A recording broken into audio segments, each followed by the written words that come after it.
je suis Olivier Tangopoulos, je suis le fondateur de Foodette et ça fait un peu plus de 6 ans que j'ai créé Foodette. Le marketing d'influence, c'est d'arriver à se faire connaître via des gens qui ont une communauté qui est parfois plus petite, parfois équivalente ou le mieux plus grande que la nôtre. En fait, pour moi, c'est ça, c'est d'arriver à donner envie à des gens qui veulent eux-mêmes donner envie à leur communauté. Ça veut dire qu'il faut être sexy de toute façon dans tous les cas.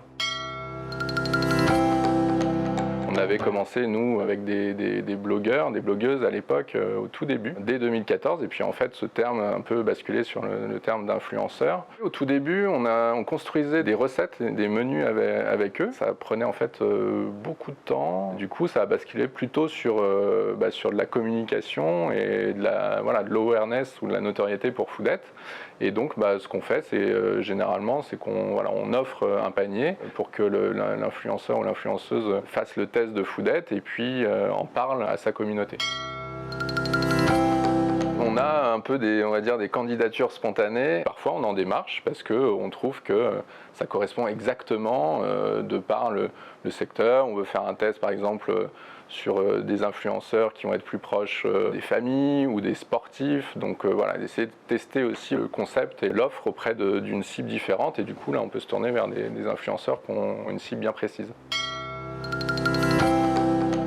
On a une influenceuse qui s'appelle Magali Bertin, qui est cliente Foodette en fait depuis très longtemps.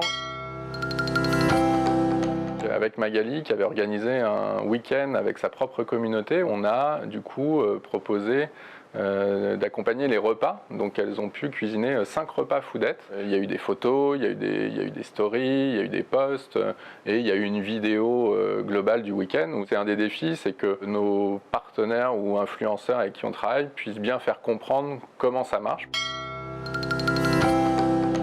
Ça nous parle énormément parce qu'on fait de l'alimentaire, donc en fait à chaque fois que les gens cuisinent avec Foodette et donc dégustent une recette, finalement il y a une émotion qui se produit. Ça passe par la photo, ça passe par le titre, l'univers que ça évoque. On a la chance de pouvoir nous activer les 5 sens chez Foodette. Nous, on a bien évidemment commencé sur Facebook il y a 6 ans. Après, c'est devenu assez compliqué d'avoir du reach naturellement. Donc, on a remis un peu de poids sur Instagram.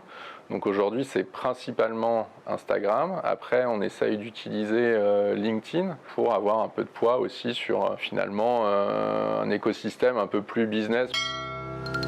Je dirais MyCorn. Happy par exemple.